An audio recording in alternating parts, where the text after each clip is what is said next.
Welcome to the Content Podcast, conversations with Silicon Valley's creatives. I'm Daniel Garcia, your host and the cultivator of Content Magazine, published by SV Creates. Hi, this is Trami. Today we talk with Trami Cron. She's the Executive Artistic Director for Chopsticks Alley Art. Hey Trami, this is Daniel. How are you doing? I'm great, thank you. Thank you for taking time to be on the podcast. I appreciate it. Yes, my pleasure. Yeah. So I was doing a little research on you, and also, from the article that we had done about actually this year. It was in this May. year. Yeah, this April, May. Mm-hmm. Yeah. You are involved in a lot of things. It sure looks like it, doesn't it? Yeah. From writing a novel, right? 2016, you wrote Yes. VietnamEazy. Yes. Yeah, which was a kind of like a story about food and culture and moms and daughters relationships, right? Yes, I wanted to share a different aspect of the Vietnamese experience that has nothing to do with the Vietnam War. Yeah. At that time, when I was looking for novels about the Vietnamese experience, a lot of things came up that was related to the war. Like literally, if you were to search Vietnam, you'll see that today. Yeah. And it really made me feel like, there's so much richness in our culture that is not being shared, that has nothing to do with the war. It's about mother-daughter relationships, about the historical aspects of the Vietnam culture, like where we came from and how we came to be, and the pride that is Vietnamese and makes up our people, basically. So that's why I wrote that book, to share that experience. And of course, I linked it to food because that's the most non-threatening way for people to connect with one another, is through food. Yeah. How would you describe your relationship with your mom? I would say that it started very innocent, as in I love her no matter what, because that's what children do. Mm-hmm. And then when I became an adult, I started to realize there were aspects of our relationships that were not healthy. And I wanted to address that because I come from that generation, right, of Americans, confront everything. Right.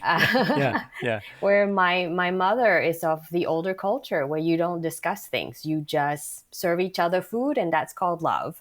Yeah. And when I confronted her, it gave us a difficult time in dealing with each other for a few years, really, because you just don't do that. And so she was not... she was not keen to that, shall we say. Yeah. But now we've overcome that hurdle, and now we have a much healthier relationships. Would I say, like, is it that perfect mother-daughter relationship where you share everything? No. But it is a courteous, understanding, and respectful. And also I feel a lot of compassion for my mother that I didn't feel before. So that's our relationship now. Yeah. Yeah, I think even sometimes we think we have an ideal of what the ideal relationships are supposed to be, but in reality, we're all pretty broken, and we're all trying to do the best we can. Yes. So we have to kind of give. Well, I hope my kids do that, but I have to give my parents kind of grace of the way that they grew up, compared to the way they raised me. Was leaps and bounds better. Yes. But I still can find some flaws, right? Yeah, that's cool. So then now you're kind of multicultural in a way. I mean, I guess you spent some time in France, right? So some early years when you came right from Vietnam, right? So I don't think, do you identify anything with the French culture, or not really too much? It's just pretty much Vietnamese and American, would you say? I would say I'm Vietnamese American, mostly because my time spent in France was pretty short. It was off and on for about 3 years. Off and on meaning I spent time in America and then also back in France again.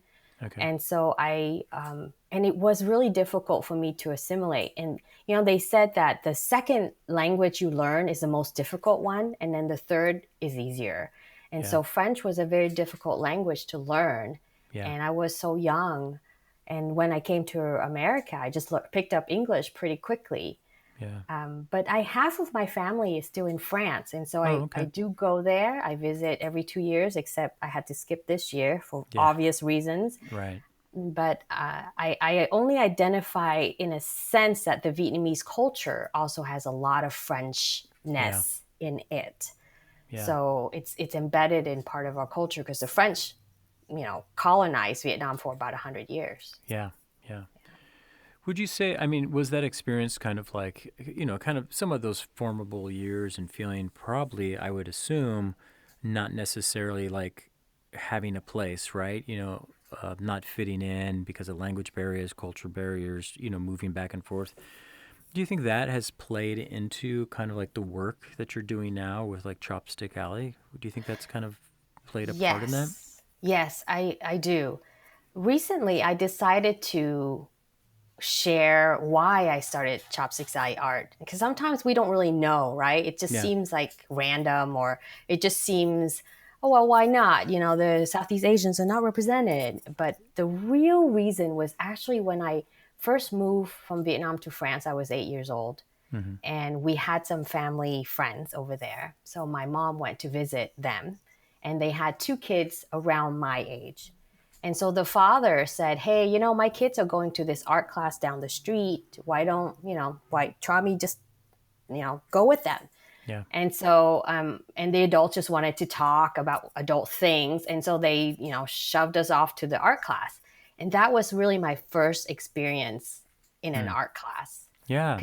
Because, in Vietnam in school, you didn't really learn art. It was like you learn how to write and read. And art is not a big part of education in Vietnam. Yeah. And so that was the first time. So you imagine going from Vietnam to France, feeling completely anxious and confused. The adults don't really explain anything to you, and you just get shuffled from one place to another. Yeah. And in our culture, you're not allowed to ask questions. And if you ask, they give you some random answer that really didn't answer your question, but they just want you to shut up, Right. basically. Yeah. To kind of put you off. Yeah. Right? Because I'm sure they have their own trauma to deal with, right? As Yeah. adults. Yeah. And so it was the first time I experienced complete peace and joy where I could just draw whatever I wanted. There was no right or wrong. There was no, oh, you have to be draw in the corner, in the middle of the page. It was just like do Yeah. whatever the heck you wanted for about an hour or two. I couldn't remember. Yeah. But that moment in my life, I felt no anxiety, no Yeah. fear, no confusion. And that was really nice. And that's what I wanted to offer to the minority and really low income families here, because we're each dealing with our own trauma. And those moments, whatever that means, could change a little boy, a little girl's life forever, you Yeah. know? Yeah. That's awesome.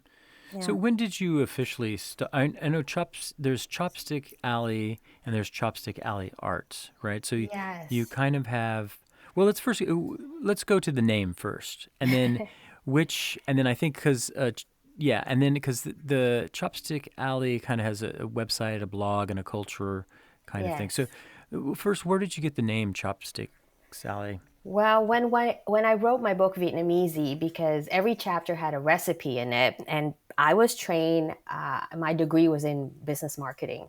Mm-hmm. So I thought, well, how am I going to market my book? I'm like nobody. I just moved to San Jose barely. So what am I going to do? And at the time, there was a trend of posting a lot of food images on Facebook. Yeah. And so I started to do that too, and people loved it. But I almost felt like, I'm like spamming people's pages. And I saw these food groups starting. And so I thought, well, why don't I start my own food group? And that Yeah. way I can post whatever the heck I wanted. So that's when I decided to name it something that references Asian ish, but Yeah. also things that are kind of mysterious. So in the Asian culture, alleys, and even in America, right, Mm-hmm. alleys represent a whole lot of things.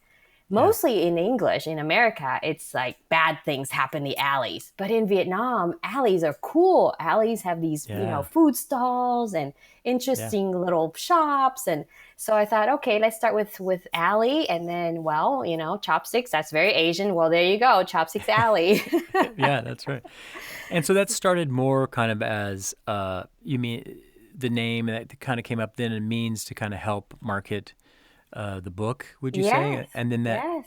did that morph then into more of the blog cultural? Yes. Yeah. So Tell in us about that. 2016, I woke up and I thought, for some reason I don't see a lot of Vietnamese related younger voices Mm-hmm.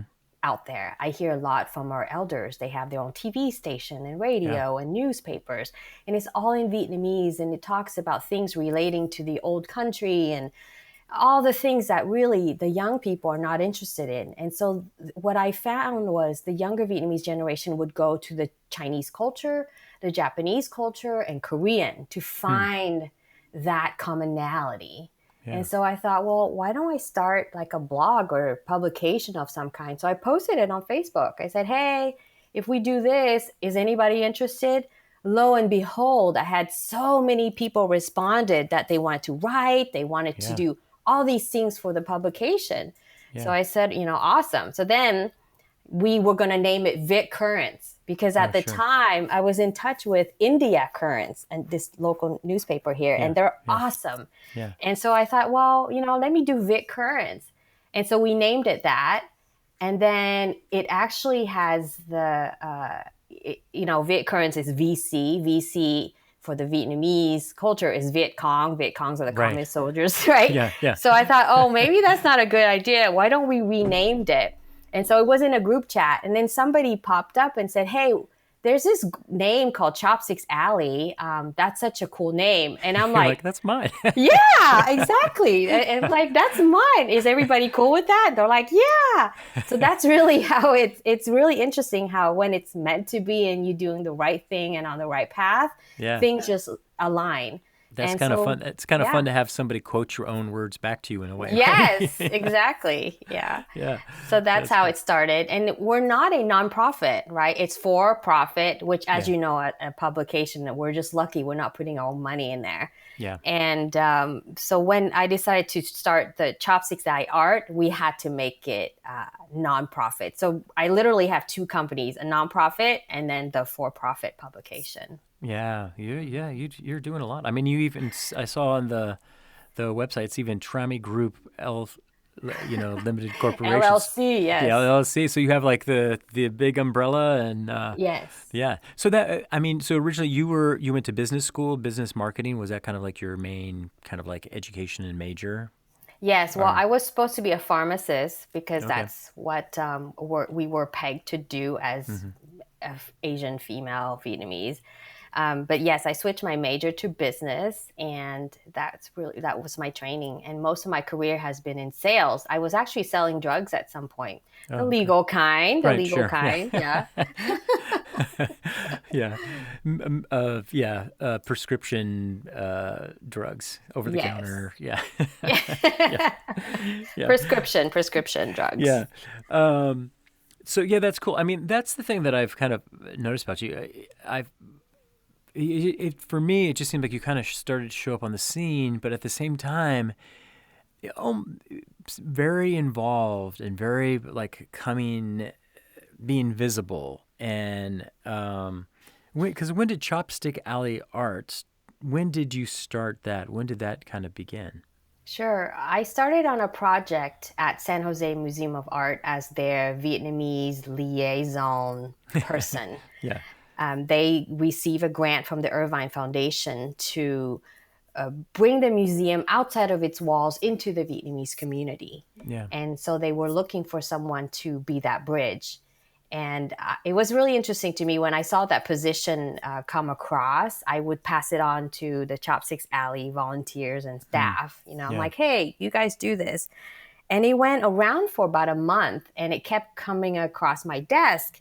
Then Yeah. one day, a friend of mine who's a poet, Vuong Vu, he emailed me and said, hey, Trami, I thought of you when I saw Yeah. this position. And I'm like, yeah, I know.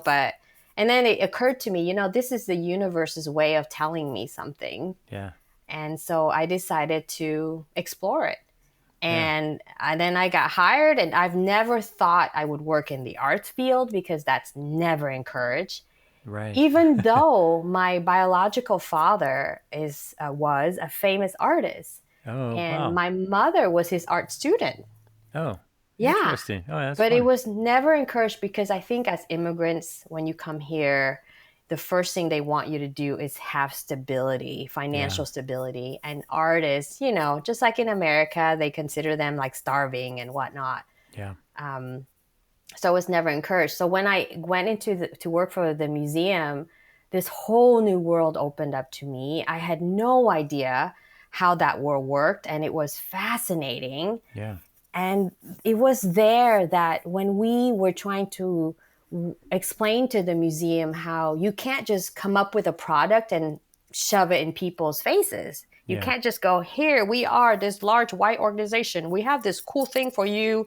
Yeah. Aren't you grateful? And Yeah. that the approach should be, what do you need? Yeah. Then we will provide you what you need. So we struggled a little bit with that. There was a point where I almost quit the Oh, really? museum. Oh, Yes, there were these struggles we would never talk about, right? Because when we do reporting, it's always this wonderful, all the success stories. yeah. But we struggled through that, and I'm very thankful for the museum to stick with it. Yeah. And they recognized that there were some blind spots. And Sure. also, when you think of systemic racism, Mm-hmm. even sometimes I am involved in that without realizing, because Yeah. I was also trained my whole life to behave a certain way Yeah. and look at things a certain way. So I don't fault them for that, because we're all victim of systemic racism, Yeah. right? Yeah.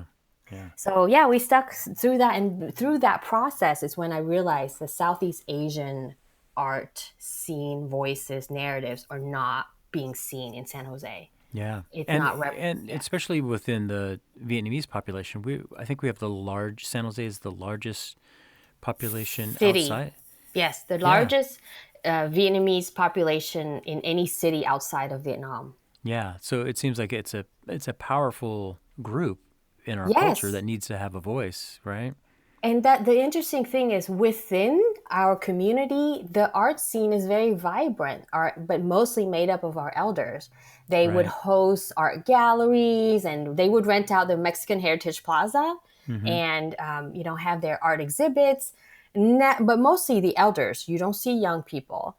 Yeah. And but the outsiders are not invited, right? So you would never, like, Content Magazine would never know that there was Yeah. an event. Right. So it was important to me to bring that to light. Let's invite the mainstream community in to see, but Yeah. we have to present it in such a way that is not that is non-threatening and not too shall we say ethnic, if that's such a Sure. word. But also want it to be respected. So it can't be like a pop-up, let's throw some paintings on the wall at a coffee shop. It Right. has to be done in a really good way to represent my community, Yeah. especially if we're launching this, right? And Yeah. so that's when we started to work with Dr. Jerry Hura. He's Mm-hmm. the late Dr. Jerry Yeah. Hura, Yeah. who was on the board of trustee at SJMA, and also one of the founding members of Chopsticks Ally Art, along with our other board members who are incredible, including Jeff Bordona, who works for the museum. Mm-hmm. And we created this exhibit in Japantown at Art Object Gallery. Yeah. Yeah. It's a great space. Yeah, so it was interesting how suddenly we started to also connect with the Japanese community, and so now it's like it's that's just the way things work, right? Yeah. Yeah. Yeah. That's the thing too, especially here in San Jose, the South Bay. It's kind of a small community. And for the most part, it feels like people are willing to collaborate and help. Yes. Kind of, as I was looking at all the things that you do, Trami, it kind of feels like I feel like you're a bridge builder. Do you think that would describe who you are? Would you use that kind of description for yourself? I love it. I love that you said that, because it is exactly my intention in this life. And so it's perfect. And I've never used it, so now I'm going to steal it from you and use it in Sure. my 30-second elevator pitch. Right. You're a bridge builder. Yeah. Yeah. Yes. Yeah, so you said that's kind of like what you're. In what ways do you see yourself doing that? What's some of the work that you really kind of think is the main ideas of the bridges that you're building? Currently, I am trying to build a bridge between the Vietnamese community in Little Saigon and the Hmm. east side, San Jose, on the other side of Highway 101, where Yeah. the Latinx community Mm-hmm. live. Mm-hmm. And I find it interesting that we, the Vietnamese, can eat tacos, and then the Latino community can eat banh mi, Yeah. but somehow we're not really connecting in any real way besides that. Yeah. And so I'm working with like the Mexican Heritage Plaza, Vegilution. Yeah. But so far, it's really it's a beginning, and Yeah. so somehow between all of us, we will figure out a way to connect these two communities so that we can be stronger, and Yeah. also to reduce racism. Yeah. I know in my culture, we certainly have our share of how we look at the white community, the Yeah. Latino community, Yeah. and the African American community, and Yeah. it's a shame because I don't see the world that way. So Yeah. it's hard for me to comprehend, though I'm trying to understand. But I think the systemic racism and the whole, uh, being that Asian, what's that word again, where you are just trying to be good, and the Hmm. model minority. So we Oh. live with that, and Yeah. I do that. And Sure. so Yeah. I can see why my elders would do that, my counterparts would do that. Yeah. So it's really important for all of us to recognize our humanity, and let's see how we can work together to change the world for better, and not do the finger pointing, and not do the you versus me. Yeah. Yeah, that would be, if by the time I'm dead, I hope that we would, I can make an impact with that and be able to say, you know what, that's the one thing that I did do, and that I'm very proud of. Yeah. Yeah. That's cool. So then, yeah, I'm kind of curious. And for the Vietnamese culture, what is their, what is the general, I don't, probably a little bit of stereotyping, but what is the general understanding of kind of American, especially American kind of white culture? What's their kind of perspective? You want to speak for all of Vietnamese culture? For all, yes, I'm going Yeah. to speak for all. So, with the disclaimer of not speaking for all, but from Right. what I have observed as an Yeah. outsider, actually, I Yeah. didn't move to San Jose until about 6 years ago. Okay. Prior to that, I was never really connected to my culture besides my family. I Yeah. was kind of So then where were you there. at from 11 to coming to San Jose? Where Yeah. were, I lived in Texas. So okay. I spoke English with a Texan accent because that was really my first English experience.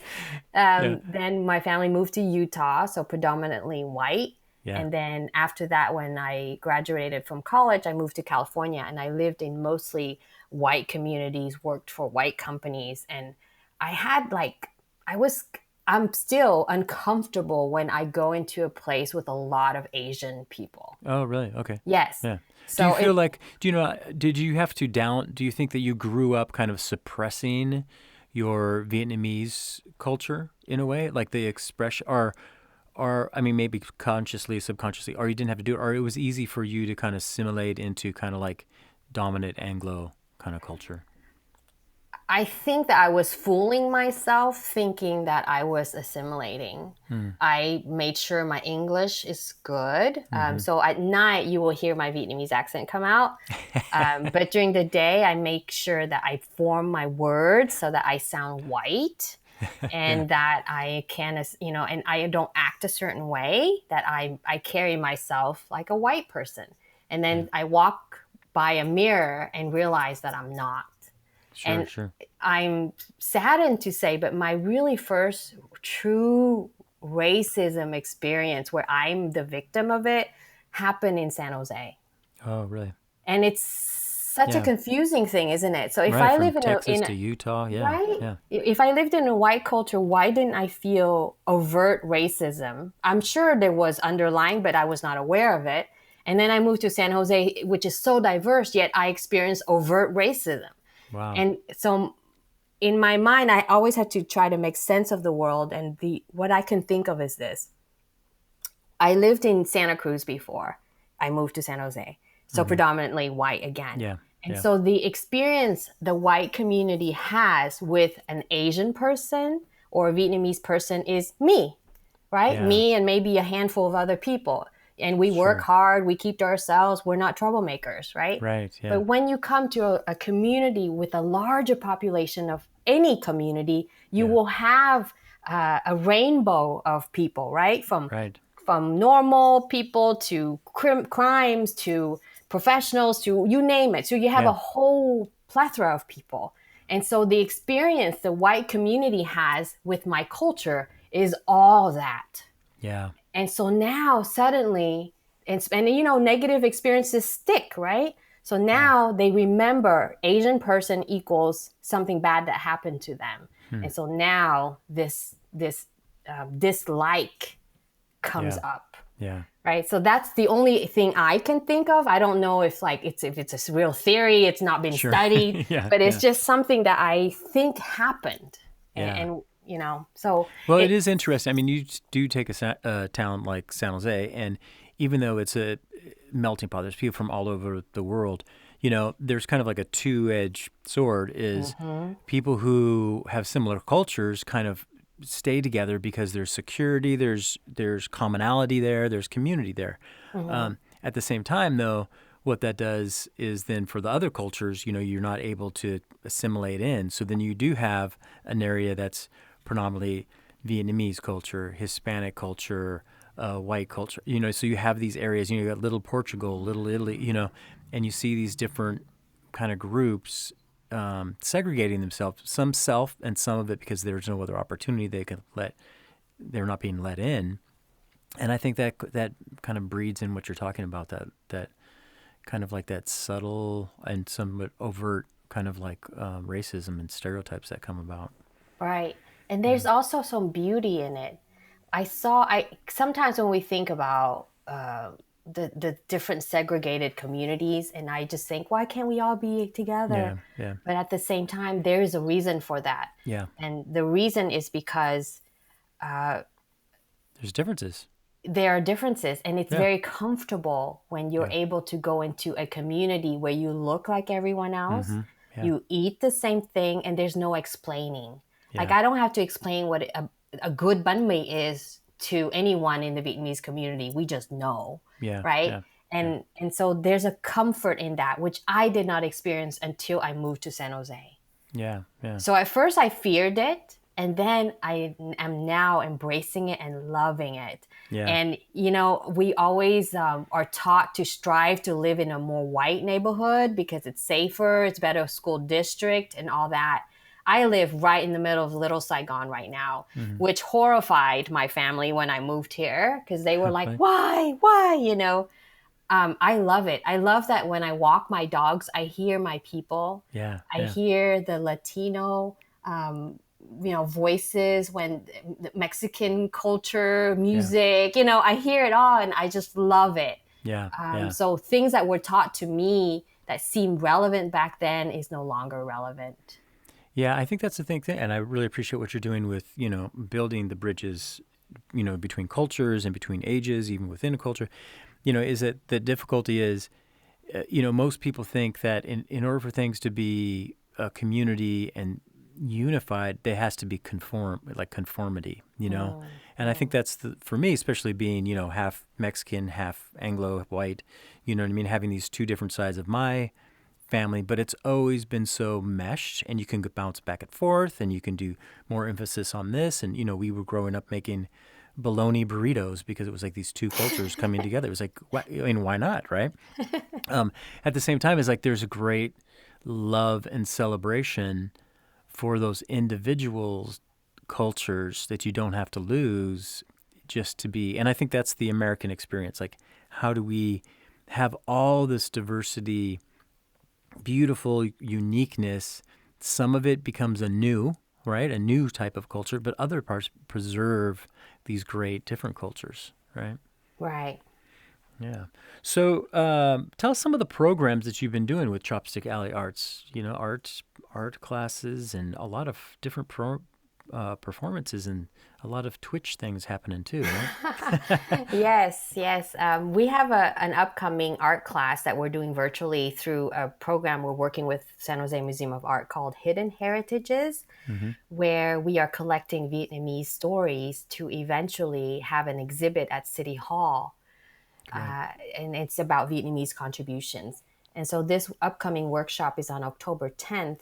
It's specifically targeted to Vietnamese families where they Mm-hmm. will be making cyanotype prints. Oh, great. And yes, and then sharing their stories and artifacts and objects. So it's really interesting how we have to pivot because of COVID. We'll be Yeah. mailing everyone their art supplies. Oh, We're wow. going to be recording. We already recorded the actual video that we're showing, and we're doing a live Zoom call. So Yeah. it's all like three-pronged approach, if you Yeah. will. Yeah. But that's what we have to do now. And so that's really exciting. And then all the Twitch shows that we're doing came from, again, COVID. We worked with Tassi Alabastro, who's an Mm-hmm. incredible actor, but he's also a Twitch guru, if you Yeah. will. Yeah. And he taught us how to use that platform to target the younger Asian American. You know, like Yeah. my little brothers, they're like playing video games on Twitch. I don't do that. Right. Yeah. But we know they're out there, and it's also a different platform for us to get on besides Facebook, live streaming, and YouTube, etc. Yeah. So our proudest thing that we do is we have a monthly show called Chopsticks Alley After Dark, Yeah. featuring Juicy Lou, Yeah. who is a drag queen from the LGBTQ community. And we have actually a show tonight starting at 7 p.m. and featuring all the Southeast Asian LGBTQ community and artists. So Yeah. that's really fun. Yeah. Yeah, it's great. So, and that's that you do those programs. Is that once a month, or how often does that? Which Thursday night is that happening? So usually it's the second Thursday night of the Okay. month. This month is for some reasons on a third Thursday night. So Yeah. that's monthly. And then we also do what we call Art Tongue. It's a lecture series Oh, yeah. sharing the Asian art and also culture. And Yeah. those we also do once a month, and it's during a lunchtime on a Friday. Yeah. So, yeah. And That's great. the other thing we do that's super fun is called Conscious Alley, and it's called Midday Medi Veggie, and that's every Wednesday at 12:15 p.m. It's a half-hour show where we feature some vegetarian food and Yeah. then a 15-minute meditation with Dr. Smita Garg. And Yeah. I find that now it is really important to think about our consciousness and Yeah. Mother Earth and how do we take care of each other, the environment, and our bodies. Yeah. It's all part of our messaging now. Yeah. That's great. What about for you personally? What do you? I mean, my impression of you is you're a pretty tenacious, on the go. Like you have a list of things that you're doing, all these programs, these different assets. For you, what do you do to kind of like, and even especially in like COVID, what do you do personally to kind of like make sure you're having balance in your life? Yeah, I grew up always thinking that I have to be a balanced person like everyone Sure. else. Sure. Yeah. If there's a hare and a turtle, I was always striving to be a turtle because in my culture we're taught to be that way, to be relaxed and Slow, spread it out. methodical, and Yes, yeah. yes. Yeah. And I'm a hare. So Yeah. what that means is I run really fast and then I have zero steam left and then I Yeah. crash and burn. So Yeah. I Yeah. tend to be like that. And Yeah. I'm kind of like okay with it now. I don't Yeah. judge myself anymore. And so for me, once I crash and burn, what that looks like is I go camping in my RV. Okay. Yeah. Yes, I go to nature. I don't have to do much, just as long as we park that RV and we just sit outside and stare at nothing.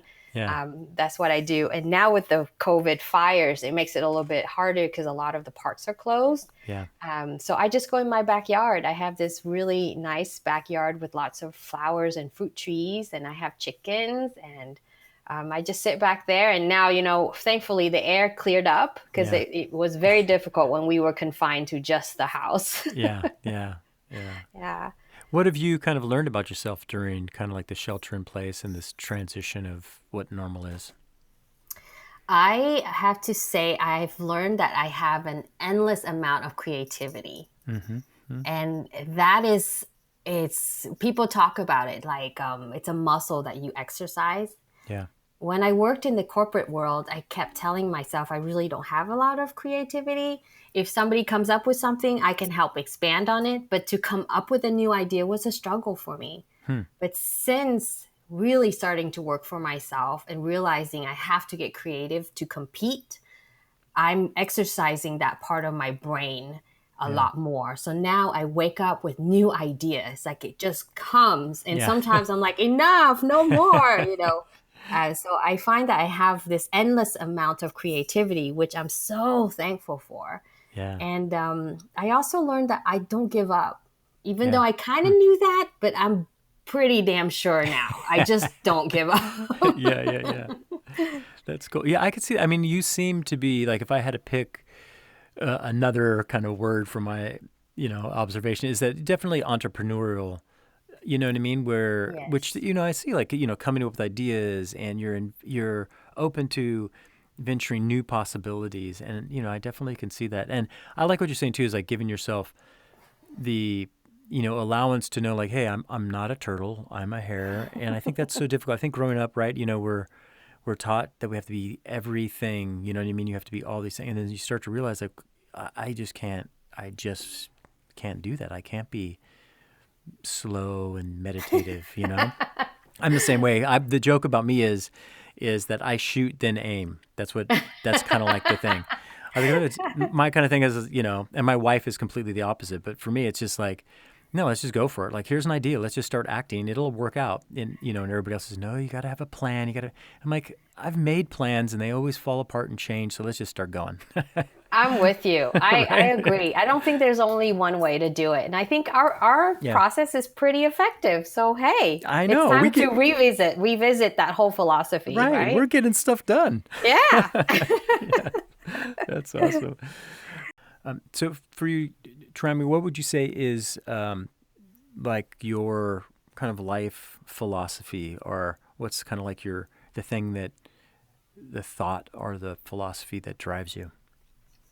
I think I have a new philosophy now, Yeah. and it changes. So right now it's about doing good and having fun while doing it. I Awesome. think fun Hmm.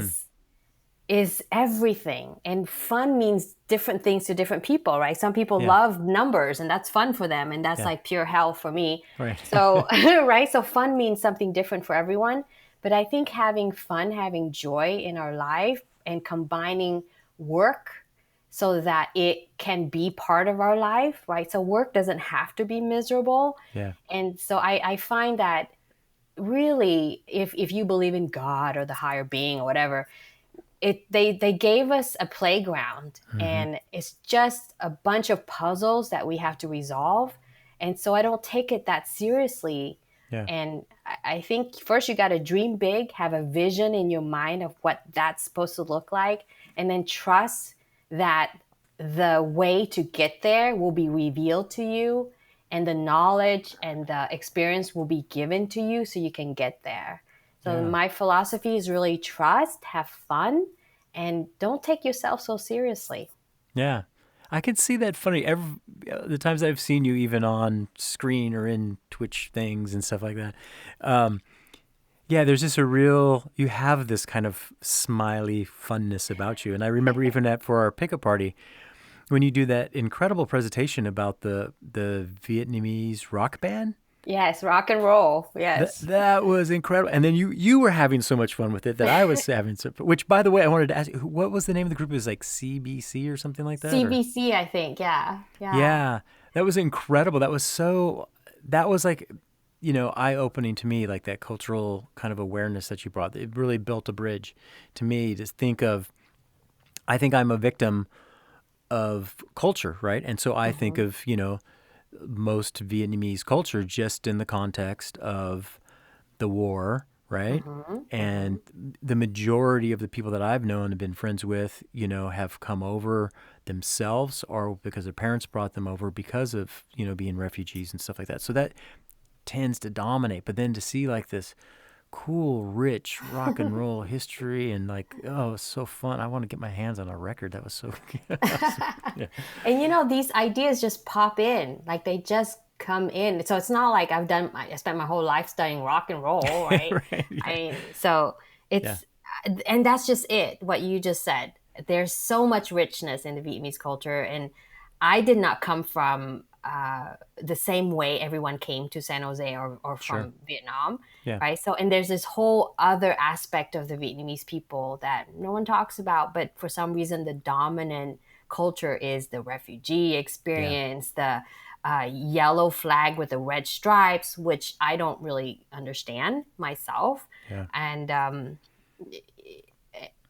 it's, I can't wait to share all these other things that I think are so cool about the Vietnamese culture.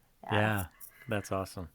Well, cool. And, thank you for doing it and being such a fun person. I mean, I just really get that. And thank you for, taking time and talking. Thank you for building the bridges. And, yeah. And for Thank the best way, you. for the best way to get a hold of, to see what Chopsticks Alleys is up to is probably the website. Is that Yes. give a plug. Chopsticksalleyart.org, our nonprofit, and also chopsticksalley.com. And we have updates all the time. And of course, Instagram, Facebook, Twitter, the works. Yeah. We're there, and you can look up both of those at symbols, Chopsticks Alley or Chopsticks Ally Art, and we'll be there. And I also want to thank you, Daniel, for creating the podcast. I mean, you pivoted, you started this amazing thing, and we love it. Thank you. It was kind of funny. It's totally the shoot, then aim thing. It was like, okay, well, let's see. I can't go do photos. I'm just gonna call people up and start talking to them. Hey, could you do me a favor? Can you say, I ask everybody to kind of like, do that kind of like who they are and what they kind of do kind of. Could you do that? Could you say that about yourself, claim that in Vietnamese as our closeout? Oh, wow. Okay, now I have to shift my brain to that. Okay, here we go. Okay. Tôi là người Việt Nam. Tôi làm việc cho một cái hãng gọi là Chopsticks Ally Art. Chúng tôi đưa nghệ thuật và cho cộng đồng, và chúng tôi rất muốn tất cả mọi người thân thiết với nhau, vẽ và làm những điều nghệ thuật với nhau để mà tốt cho cộng đồng, và để cho người Mỹ thấy là mình là một cộng đồng rất là sốt sắng và đẹp đẽ và hoàn mỹ. Cảm ơn tất cả mọi người. There you go. Awesome. Cool. I think I stumbled and said a bunch of ridiculous things, but hey, I tried. I have to shift my brain, into Vietnamese mode. Yeah, no, it's good. I just thought that it would be kind of a great way to end it. So thank you, Trami, and I'm sure I'll be seeing you around, if not on screen, hopefully in person soon. Thank you. Okay, thank you. Find out more about Trami and Chopsticks Alley at chopsticksalleyarts.org.